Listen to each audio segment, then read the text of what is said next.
Hi friends, குவைத்தில் ஒரு சர்ச்சில் கிறிஸ்மஸ் செலிப்ரேஷன் பண்ணுறாங்க. அதுக்காக என்னோட ஃப்ரெண்டுக்கு அவரோட ஃப்ரெண்டு இன்விடேஷன் வச்சுருந்தாரு. அவர் எனக்கும் சேர்த்து ஒரு இன்விடேஷன் கார்டை வாங்கிட்டு வந்துட்டாரு. சரின்னு இன்னைக்கு நம்ம நைட்டு கிறிஸ்மஸ் செலிப்ரேஷன் போகலான்னு சொல்லிட்டு கிளம்புறோம். ஒரு கேங்காக கிளம்புறோம். ஏறி அடித்து பிடிச்சி ஒரு பஸ்ஸில் ஏறி அவங்கவுங்க சீட்டில் ஏறி உட்காந்தாச்சு. எல்லாம் ஜாலியாக நம்ம டிஸ்கஸ் பண்ணிட்டு வராங்க. நானும் என்னோடய பார்ட்னரும் பார்த்தீங்கன்னா பஸ்ஸில் போகிறேன். இவர் தான் எனக்கு இன்விடேஷன் கார்டு வாங்கி கொடுத்தாரு. ஸோ ஜன்னல் ஓரத்தில் பார்க்கும்போது ஒரு டீ டைம்னு கடையை பார்த்தேன். எனக்கு ஊர் ஞாபகம் வந்துருச்சு. ஏன்னா அதிகமாக டீ கடையில் உட்காந்து பழகிட்டதில்லை. அதுக்கப்புறம் இந்த பஸ்ஸை பார்த்த ஜோரில் என்ன ஆகிடுச்சு, நாங்கள் இறங்க வேண்டிய ஸ்டாப்பை மறந்துட்டு அப்படியே பஸ்ஸிலே உட்காந்துட்டோம். அதுக்கப்புறம் ஓடி போய் டிரைவர் என்னாகிட்டானே, பஸ்ஸு ஸ்டாப்பு மறந்துட்டோன்னே கொஞ்சம் நிப்பாட்ட முடியுமானோன்னு அவரும் ஓரத்தில் நிப்பாட்டி பார்த்து போயிட்டு வாங்கப்பான்னு டாட்டா கட்டி அமுச்சு விட்டாரு.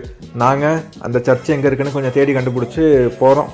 சர்ச்சுனா நம்ம ஊர் மாதிரி பெரிய பில்டிங்காலாம் இருக்காது. ஒரு ஃப்ளாட்டில் ஒரு ஃப்ளோரில் வந்து சர்ச்சு ப்ரேயர் நடக்கிற இடம் ரெடி பண்ணியிருப்பாங்க. உள்ளே போனோன்னு பார்த்தீங்கன்னா ப்ரேயர் நடக்குது. அந்த அட்மாஸ்பியர்லாம் அந்த கிறிஸ்மஸ் செலிப்ரேஷனுக்கு நம்ம வந்துட்டோம்டா அப்படின்ற ஒரு ஃபீல் தான். அதுக்கப்புறம் ஆடல் பாடல், அப்புறம் ஒரு நாடகம் கூட நடத்துனாங்க.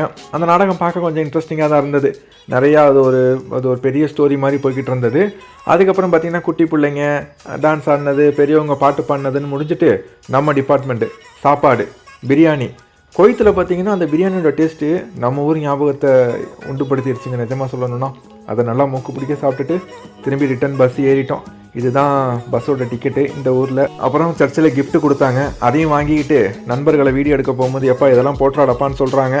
சரி இருந்தாலும் நம்ம போடணும்ல, அதுக்காக எடுப்போமேன்னு எடுத்து வச்சுட்டேன். ஒரு வழியாக கிறிஸ்மஸ் செலிப்ரேஷனை ஃபுல்லாக முடிச்சுட்டு பஸ்ஸை விட்டு நாங்கள் இறங்கி வந்த பஸ்ஸுக்கு ஒரு டாட்டாவை காட்டிட்டு அப்படியே நடக்க தொடங்கினோம்.